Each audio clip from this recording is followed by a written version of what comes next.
What's up, guys? So on today's video, we're going to go over how to automate your underwriting as well as finish up those financial inventories. If you do run them while you're doing appointments, they can be a little tedious, and this is some workflows that are going to help you out in order to make those appointments smoother so we can keep everything in one app to make sure that, one, we're keeping track of all our clients' data, as well as being able to underwrite properly and get that over to our underwriting Genie, or if you are doing it yourself, just so you can categorize it. So the first part of this video is going to be just how this process works, and then I'll show you guys some extra workflows that you can actually add in so that you can easily do this on the fly and to make everything work. So this is my own contact on here.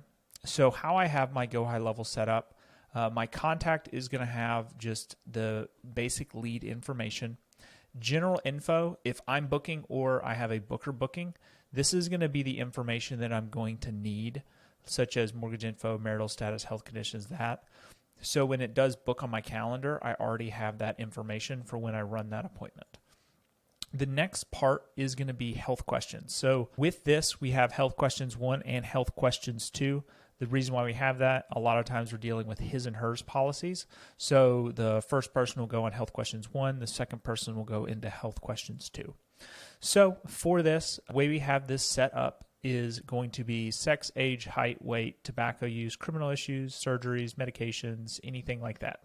Now, the automation that we're going to run now, if you guys are in a larger IMO or you have underwriting Genie that it's on Slack, what you'll then be able to do is when this is triggered, what you'll be able to do is it'll automatically send a message in Slack in the underwriting channel. So while you're running that appointment, once you hit that finished, it's going to go over to Slack. They're going to work on that. And then you just work on your second person. You click that over, then it goes over. And then you know what carrier you're going to go with when you do run that appointment.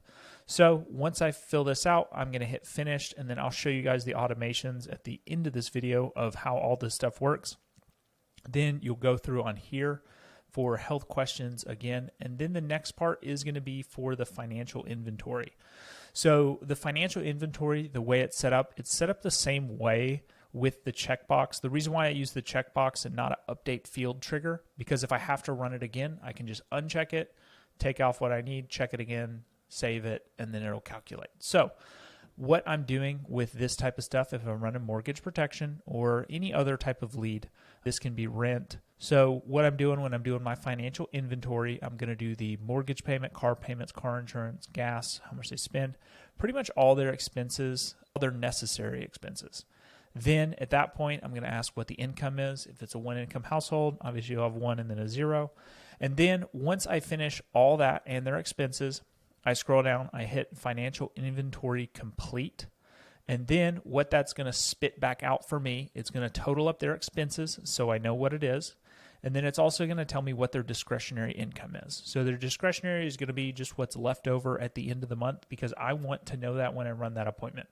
If they don't have a discretionary income, it's not worth me selling the policy unless they're going to downsize their bills, because at that point they're not going to be able to afford it. And I don't want to put them in a situation to where they're not either bank's going to get overdrafted or they're not even going to be able to keep this policy. Okay. Next part is it's going to give me 30% of discretionary. That's how I quote my highest number. So whatever their discretionary is, 30% of that, that will be the top of what I will quote. Sometimes it's lower than that, but that just gives me a good idea of what I can actually quote them, and it's not going to be like a giant shock to them. So 30% of our discretionary. And then if I'm doing a critical period, if I need to make mortgage payments, I'll have it calculate up 6, 9, 12, and 2 years of those mortgage payments. And then also for the mortgage itself, it'll spit me out the full payoff and the half payoff. Obviously, this will change if you're doing final expense or whatever other type of you're doing, but you can modify that in order to make that work. So at that point, you click financial inventory complete, and then it'll automatically calculate that out, and then you'll be able ready to quote when you go to all the carriers. So for the automation itself, for the financial inventory calculation, it's really just a bunch of plus and minuses. So in mine, I have financial inventory calculations. So all this is just going to be when the contact trigger is changed, and once it has changed, this one was the old one. So all you're going to do, financial inventory calculation, added, check mark. So when that is checked, automation is going to run. That's going to be our trigger. So what we're going to then do is the first thing we want is to total up all their expenses. So we're just going to add all of the expenses on here and add, and then it's going to output our total expenses. The next part is a math operation to combine all the incomes. So your first field is going to be, if you're doing like 1 plus 1 equals 2, this would be 1 plus 1 equals 2. Obviously this has 3. So we're going to add the two incomes, subtract, this one's mismatched, but that is the discretionary. So the total income minus the total expenses, that's going to give you your discretionary income. Okay. Next one, I'm going to calculate out my 30% discretionary. And then from that point forward, 6, all I'm doing is multiplying the mortgage payment times whatever I need it to do. So that's how the financial inventory is going to be set up on that. So what you can do is you don't have to sit there and calculate everything out or put it on a piece of paper, anything like that. It will calculate all that for you. And then next part is going to be how to set up your automated Slack. So the first thing you're going to need to do is to go into settings, and then we're going to go all the way down here to integrations. So on here, you're going to need to connect your Slack channel. This one's not connected because this is just my base level CRM. My other one has all of it connected, but all you're going to do, you're going to connect your Slack channel. So for me, we're under ARIA Life Group. What you'll do is connect that Slack channel, and then that will then appear in your automation. So when you go back to the automations on here, if we want to create one from scratch, what we want to do, start from scratch, and then you're going to have this automation will be duplicated because we're going to have two different triggers depending on which one's asked. So our trigger is going to be contact changed, filters, we need to select it, and then it is going to be health questions finished. So health questions finished. When that is added, finished. Save trigger. And then all we have to do for this one is Slack right there. Then notification on Slack. This one I will have to connect. But once you connect that Slack, you're going to be able to pick your underwriting one.